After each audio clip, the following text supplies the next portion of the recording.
সমকাজে সম বেতন। কি ঘটল বিধানসভায়? চলুন সেই বিষয়বস্তুগুলোই শেয়ার করি আজকের এই ভিডিওর মাধ্যমে। আপনাদের কাছে রিকোয়েস্ট করব ভিডিওটি স্কিপ না করে অবশ্যই শেষ পর্যন্ত দেখুন পুরো বিষয়টি ভালোভাবে বোঝার জন্য। দেখুন, আমাদের রাজ্যে স্থায়ী কর্মচারী যতজন রয়েছেন তার থেকে অস্থায়ী কর্মচারীর সংখ্যাটা বেশ খানিকটা কিন্তু বেশি।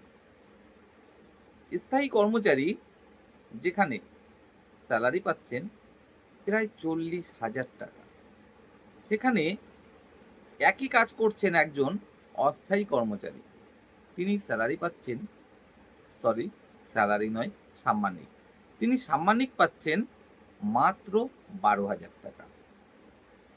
একজন স্থায়ী কর্মচারী একই কাজ করছেন, যেখানে শুরুতেই স্যালারি পাচ্ছেন প্রায় 30,000 টাকা, সেখানে একজন অস্থায়ী কর্মচারী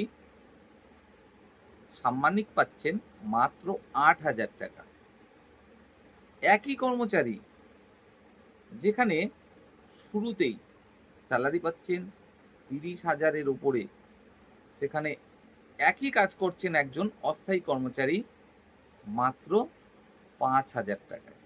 এই তো চলছে বর্তমানে। না, এটা একদিন ধরে চলছে, এক বছর ধরে চলছে, এক যুগ ধরে চলছে এমনটা নয়। এটা এক যুগেরও বেশি সময় ধরে চলছে। তো এই যে অসমতা, না, এটার বিরুদ্ধে কিন্তু আমরা খুব বেশি পদক্ষেপ গ্রহণ করতে দেখিনি বিগত দিনে পশ্চিমবঙ্গ সরকারকে। নতুন সরকার ক্ষমতায় আসতেই এই বিষয়গুলোকে কেন্দ্র করে কিন্তু বিধানসভায় চলছে জোর চর্চা। নওশাদ সিদ্দিকী একজন বিধায়ক, তিনি তার দলের একমাত্র বিধায়ক। এমন কোনো রাজনৈতিক বড় দল নয় যে তার দলের আরো তাকে সমর্থন করার জন্য 25 জন বিধায়ক রয়েছেন। তিনি একমাত্র বিধায়ক, তারপরেও তাকে কিন্তু আমরা বিধানসভায় দাঁড়িয়ে জোর গলায় আবেদন করতে দেখেছি।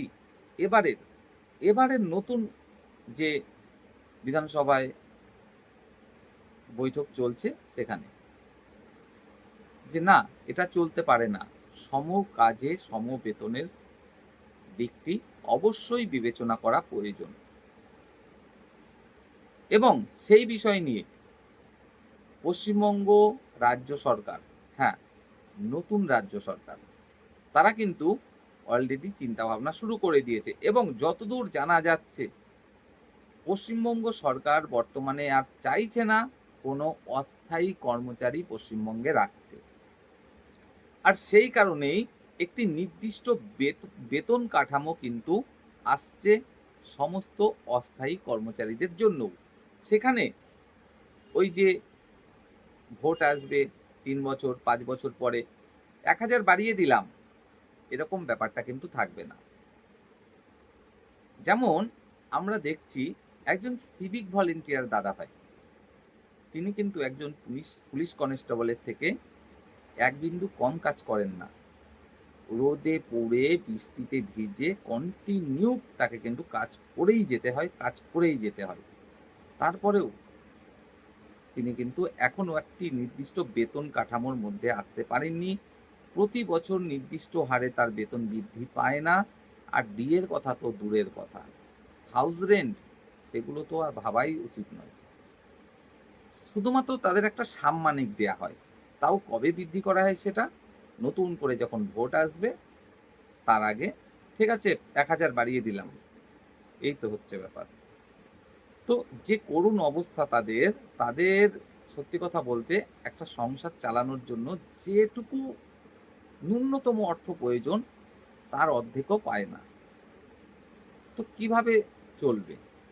তো যাই হোক, শুধুমাত্র সিভিক ভলেন্টিয়ার দাদা ভাইদের অবস্থা এরকম তেমনটা নয়, আশাকর্মী দিদিভাই যারা রয়েছেন তাদের অবস্থা তো আরো খারাপ। রাজ্যের যে প্যারা টিচাররা রয়েছেন তারাও বা কি কম কাজ করে থাকেন? একজন স্থায়ী কর্মচারী শিক্ষক শিক্ষিকা, তিনি যতটুকু পরিশ্রম করে থাকেন একটা বিদ্যালয়ের জন্য, একজন প্যারা টিচার দাদাভাই বা দিদিভাই তার থেকে বিন্দুমাত্র কম পরিশ্রম কিন্তু করেন না। হয়তোবা কখনো তার থেকে একটু বেশি পরিশ্রম করতেও দেখা যায়। কিরকম? কোনো একটা সময় এমার্জেন্সি খুবই স্কুলের প্রয়োজনে বাজারের ব্যাপার বা কোনো গ্যাসের ব্যাপার বা অন্য কোনো বন্দোবস্তর ব্যাপার, সেক্ষেত্রে সেই যে অতিরিক্ত দায়িত্বগুলো, যেহেতু প্যারা টিচার দাদাভাই দিদিভাই লোকাল, তার ঘাড়েই গিয়ে কিন্তু চাপে। আমরা দেখেছি এটা। তো এই যে রাজ্যের অস্থায়ী কর্মচারী, প্যারা টিচার বলি, সিভিক ভলেন্টিয়ার বলি, আশাকর্মী বলি, অঙ্গনওয়াড়ি কর্মী বলি, আ শিক্ষা বন্ধু বলি, প্রত্যেকের অবস্থাই কিন্তু খুবই শোচনীয়। বিশেষ করে সেলারির দিকে। সরি, সেলারি নয়, সাম্মানিকের দিকে। তো বর্তমান রাজ্য সরকার কিন্তু এই বিষয়টায় অবশ্যই চিন্তাভাবনা অলরেডি শুরু করেছে এবং যতদূর জানা যাচ্ছে রাজ্যের রাজ্যে আগামী দিনে আর কোনো রকম অস্থায়ী কর্মচারী বলে কিছু থাকবেই না। না, তাদের যে চাকরি বাতিল করে দেওয়া হচ্ছে তেমনটা নয়। তেমন দুশ্চিন্তার কোনো কারণ নেই। বর্তমান রাজ্য সরকার চাইছে রাজ্যের যত অস্থায়ী কর্মচারী আছে প্রত্যেককে একটি নির্দিষ্ট বেতন কাঠামোর মধ্যে আনতে। হ্যাঁ, তবে আমি প্রত্যেককে, যারা অস্থায়ী কর্মচারী হিসাবে কাজ করছেন, সিভিক ভলেন্টিয়ার হন বা আশাকর্মী বা অঙ্গনওয়াড়ি কর্মী বা প্যারা টিচার, শিক্ষা বন্ধু, প্রত্যেকের কাছে এটুকুই আবেদন করব, এটুকুই রিকোয়েস্ট করব যে দেখুন, আ আপনারা হয়তো ভাববেন যে আমরা তো একই কাজ করছি, একই বেতন কেন পাবো না? এই বিষয়টি নিয়ে অবশ্যই বিভিন্ন বিধায়করা তারা প্রশ্নও তুলছেন। নওশাদ সিদ্দিকীর কথা তো একটু আগেই বললাম। যদিও বা রাজ্য সরকার, বর্তমান রাজ্য সরকার পুরোপুরি যে সমকাজে সমবেতন ব্যাপারটা পুরোপুরি যে মেনে নিয়েছে এখনই, তেমনটা কিন্তু নয়। তবে আপনাদের একটি নির্দিষ্ট বেতন কাঠামোর মধ্যে আনতে চাইছে, এটুকুও কিন্তু সঠিক। এবার কথা হলো, আপনারা অনেকেই ভাববেন যে আপনারা একই তো কাজ করছেন, একই বেতন কেন পাবেন না? অবশ্যই আপনাদের কথার যুক্তি রয়েছে। তারপরেও আমি এটুকুই বলতে চাইবো যে দেখুন, কবে ৫ বছর পরে, ৩ বছর পরে ভোট আসবে, তখন রাজ্য সরকার বলবে, "ঠিক আছে, আপনাদের ১,০০০ বাড়িয়ে দিলাম। আপনারা খুশি হয়ে কাজ করুন।" তেমনভাবে কিন্তু সত্যিই অবস্থার উন্নতি কখনোই সম্ভব নয়। যদি সমবেতন নাও করে, অন্ততপক্ষে নির্দিষ্ট একটি বেতন কাঠামোর মধ্যে নিয়ে আসে, যেখানে বেসিক স্যালারিটা আপনাদের ন্যূনতম ১৫,০০০ প্লাস করে। ১৫,০০০, বেশি আমি আশা করছি না বা দাবিও করছি না। অন্তত ১৫,০০০ প্লাসও যদি আপনাদের বেসিক স্যালারিটা করে, তার সাথে যদি আপনাকে হাউস রেন্টের ব্যবস্থা করে, তার সাথে যদি আপনাকে প্রতি বছর ৩% ইনক্রিমেন্টের ব্যবস্থা করে বেসিক স্যালারি, তার সাথে যদি আপনাদেরকে ডিএটাও দেয়া হয়, যে রাজ্য সরকারি কর্মচারীরা যে ১৮%, ২২%, ২৩%, ৫০%, ১০%, যখন যেমন ডিএ বাড়বে ২%, ৪% করে এবং মোট যা ডিএ হবে, সেই ডিএটাও যদি আপনাদের দেয়া হয়, তাহলে আমি মনে করি যে ১৫,০০০ বেসিক স্যালারি হলেও সেক্ষেত্রে আপনার মোট স্যালারি কিন্তু ন্যূনতম প্রায় ২৫,০০০ এ পৌঁছে যাচ্ছে। যেখানে আপনি পাচ্ছেন বর্তমানে মাত্র ৳৫,০০০, ৳৭,০০০, ৳৮,০০০, ৳১২,০০০। সেখান থেকে যদি ৳২৫,০০০ আপনার স্যালারি হয়ে যায়, মোট স্যালারি, সেক্ষেত্রে আমি মনে করি অবশ্যই কিন্তু অবস্থার বর্তমান পরিস্থিতির থেকে অনেকটাই উন্নতি সম্ভব। অন্ততপক্ষে ১ম এ সেটুকু কিন্তু খুবই জরুরি যে আগে আমরা একটা নির্দিষ্ট বেতন কাঠামোর মধ্যে আসি। কারণ ৩ বছর পরে, ৫ বছর পরে সরকার বলবে, একটা ভোট আসলো আর ভোট প্রচারের জন্য আপনাদের করার জন্য বলবে, "ঠিক আছে, আপনাদের ১,০০০ বাড়িয়ে দিলাম।" বিগত দিনে যেটা আমরা দেখেছি। তো তেমনটা করলে সত্যিই তো সম্ভব নয়। কবে ৩ বছর, ৫ বছর পরে আপনার ৳১,০০০ সেলারি বাড়বে। এভাবে করতে, করতে তো ৳২০,০০০ জীবনেও পৌঁছাবে না। আপনার চাকরির বয়স শেষ হয়ে যাবে। ২০,০০০ এও পৌঁছবে না। আর যদি ন্যূনতম একটা বেতন কাঠামোর মধ্যে আনা হয়, সেক্ষেত্রে ন্যূনতম ৳১৫,০০০ আপনার বেসিক স্যালারি অবশ্যই আসবে এবং আপনাদের আ দেখতে হবে তারপরে যে আপনাদের আ হাউস রেন্ট, ঘর, তারপরে আপনার ডিএ, এইগুলো দেয়া হচ্ছে কিনা? যদি নাও দেয়া হয়, সেক্ষেত্রেও আমি মনে করি অন্ততপক্ষে নির্দিষ্ট বেতন কাঠামোর মধ্যে আনা হোক, যে ন্যূনতম ১৫,০০০ টাকা আপনাদের স্যালারি হচ্ছে এবং প্রতি বছর 3% যেমন ইনক্রিমেন্ট হয় আপনাদের স্যালারি, যারা স্থায়ী কর্মচারী তাদের, সেটা আপনাদেরকেও দেয়া হলো।